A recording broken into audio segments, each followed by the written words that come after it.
योगिनी एकादशी पर करे तुलसी के खास उपाय, बनेंगे बिगड़े काम, होंगी मां लक्ष्मी प्रसन्न।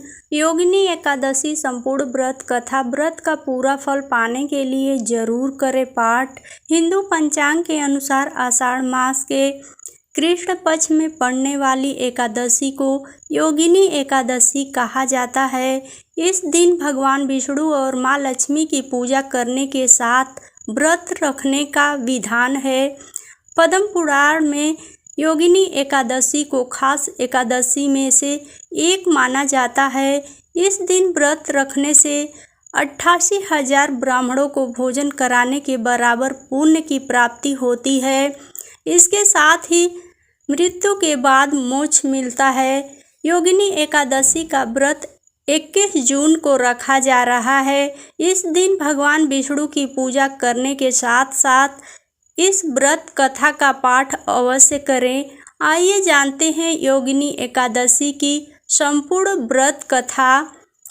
योगिनी एकादशी व्रत कथा। युधिष्ठिर ने पूछा, वासुदेव, आषाढ़ मास के कृष्ण पक्ष की जो एकादशी है उसका नाम क्या है? कृपया इसका वर्णन कीजिए। भगवान श्री कृष्ण युधिष्ठिर से बोलते हैं कि हे नृपश्रेष्ठ, आषाढ़ कृष्ण पक्ष की एकादशी का नाम योगिनी है। यह बड़े बड़े पापों का नाश करने वाली मानी जाती है। तीनों लोकों में यह सारभूत व्रत है। यल्कापुरी में राजा धीराज कुबेर रहते हैं। वे सदा भगवान शिव की भक्ति में तत्पर रहने वाले हैं। उनके हेममाली नाम वाला एक यक्ष सेवक था जो पूजा के लिए फूल लाया करता था। भगवान श्री कृष्ण युधिष्ठिर को बताते हैं कि स्वर्गधाम की यल्कापुरी नामक नगरी में कुबेर नाम का एक राजा रहता था। वह शिव भक्त था। भक्त का प्रतिदिन महादेव की पूजा किया करते थे। हेममाली नाम का एक यक्ष उनका सेवक था और वह प्रतिदिन उनके लिए फूल लेकर आता था। हेममाली की विशाल लाक्षी नाम की सुंदर स्त्री थी। वह अच्छ कामशक्त होकर अपनी पत्नी से हास्य विनोद और रमण करने लगा। उसके कारण वह कुबेर के भवन में न जा सका। इधर कुबेर मंदिर में बैठकर शिव जी का पूजन कर रहे थे। उन्होंने दोपहर तक फूल आने की प्रतीक्षा की। अंत में राजा कुबेर ने सेवकों को आज्ञा दी कि तुम लोग जाकर माली के न आने का कारण पता करो, क्योंकि वह अभी तक पुष्प लेकर नहीं आया। सेवकों ने कहा कि महाराज, वह पापी अतिकामी है, अपने स्त्री के साथ हास्य विनोद और रमण कर रहा होगा। यह सुनकर कुबेर ने क्रोधित होकर उसे बुलाया। हेममाली राजा के भय से कांपता हुआ उपस्थित हुआ। राजा कुबेर ने क्रोध में आकर कहा, अरे पापी नीच कामी, तूने मेरे परम पूजनीय ईश्वरों के ईश्वर श्री शिव जी के महाराज का अनादर किया है। इसलिए मैं तुझे श्राप देता हूँ कि तू स्त्री का वियोग सहेगा और मृत्युलोक में जाकर कोढ़ी होगा। कुबेर के श्राप से हेममाली का स्वर्ग से पतन हो गया और वह उसी क्षण पृथ्वी पर गिर गया। भूतल पर आते ही उसके शरीर में श्वेत कोढ़ हो गया। उसकी स्त्री भी उसी समय अंतर्ध्यान हो गई। मृत्युलोक में आकर माली ने महान दुख भोगे। भयानक जंगल में जाकर बिना अन्न और जल के भटकता रहा।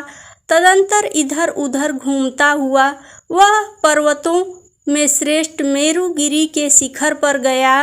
एक दिन वह मार्कंडेय ऋषि के आश्रम में पहुंच गया। उसे देखकर मार्कंडेय ऋषि बोले कि तुमने ऐसा कौन सा पाप किया है जिसके प्रभाव से यह हालत हो गई? हेममाली ने सारा वृतांत कह सुनाया। यह सुनकर ऋषि बोले, निश्चित ही तूने मेरे सम्मुख सत्य वचन कहे हो, इसलिए तेरे उद्धार के लिए मैं एक व्रत बताता हूँ। यदि तू आषाढ़ मास के कृष्ण पक्ष की योगिनी एकादशी नामक का विधि पूर्वक व्रत करेगा तो तेरे सब पाप नष्ट हो जाएंगे। हेम माली ने मुनि के कथा अनुसार विधि पूर्वक योगिनी एकादशी का व्रत किया। इस व्रत के प्रभाव से अपने पुराने स्वरूप में आकर वह अपनी स्त्री के साथ सुखपूर्वक रहने लगा।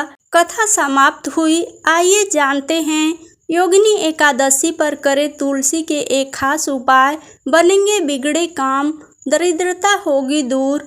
योगिनी एकादशी के दिन विष्णु जी की पूजा करने के साथ इन तुलसी संबंधित इन उपायों को करने से माँ लक्ष्मी अति प्रसन्न हो सकती हैं। आइए जानते हैं इन उपायों के बारे में। योगिनी एकादशी पर करें तुलसी के यह खास उपाय। तुलसी पर चढ़ाए चुनरी।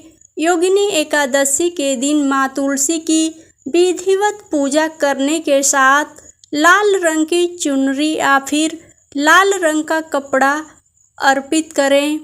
तुलसी को मुख्य लक्ष्मी का स्वरूप में माना जाता है। चुनरी चढ़ाते समय इस मंत्र का जाप करें।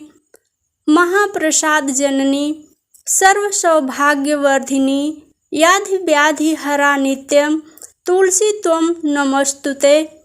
इस मंत्र को आप बोलकर चुनरी चढ़ा सकते हैं। तुलसी के पौधे में बांधे कलावा।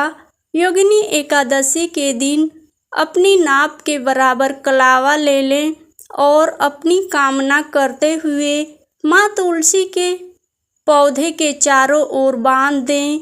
इसके साथ विधिवत पूजा कर लें। जब आपकी कामना पूरी हो जाएगी तो इस कलावा को खोलकर जल में प्रवाहित कर दें। योगिनी एकादशी पर तुलसी की विधिवत पूजा करने के साथ शाम के समय घी का दीपक जरूर जलाएं। ऐसा करने से घर की दरिद्रता दूर होती है और माँ लक्ष्मी प्रसन्न होती हैं।